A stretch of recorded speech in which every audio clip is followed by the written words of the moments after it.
আমার প্রিয় ভাই ও বোনেরা, আজ অনেকেই অতীতে পরিচয় খুঁজছেন, বংশসূত্র,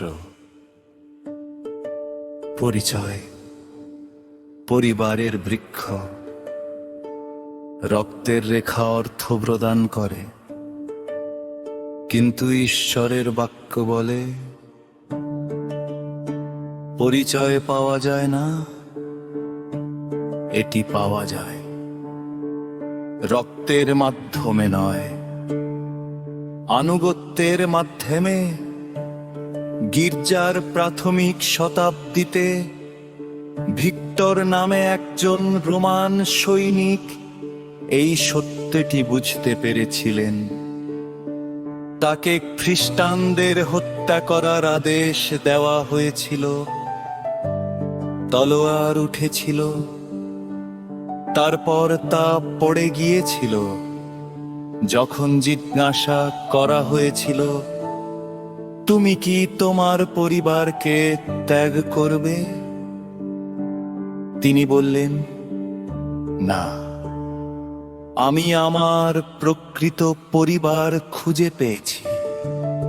তিনি সব কিছু হারিয়েছেন, কিন্তু তিনি অনন্ত জীবন পেয়েছেন। এটি আজকের সুষমাচারের হৃদয়। যিশু যখন শিক্ষা দিচ্ছেন, তার মা এবং ভাইয়েরা আসেন। তারা মনে করে তিনি পাগল হয়ে গেছেন।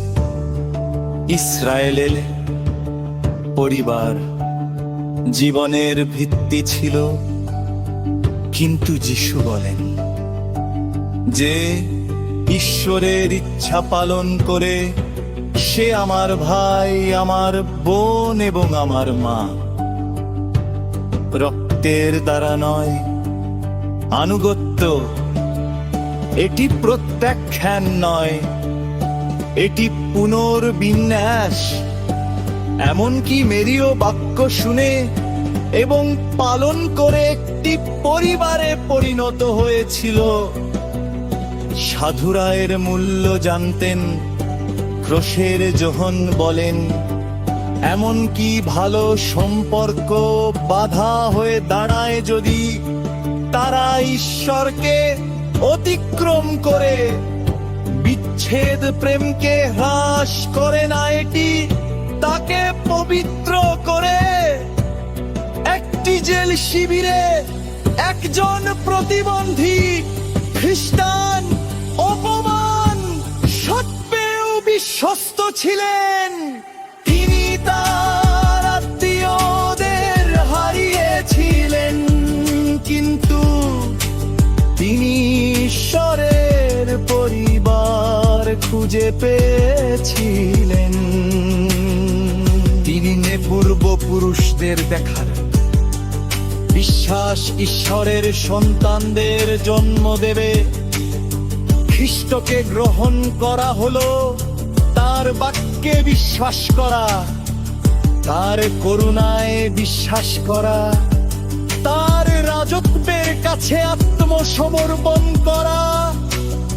এই আনুগত্য নীরব, অদৃশ্য, কিন্তু এখানে চিরন্তন সম্পর্ক জন্মগ্রহণ করে। তাই সুসমাচার জিজ্ঞাসা করে,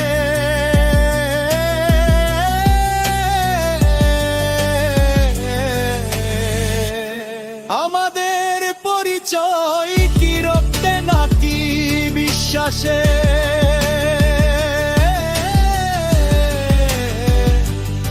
বিজয়ী আনুগত্য করেছিলেন,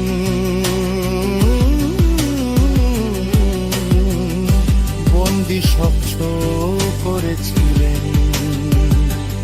নেই বাক্য করুণ করেছিলেন। আসুন আমরাও একই কাজ করি, আসুন আমরা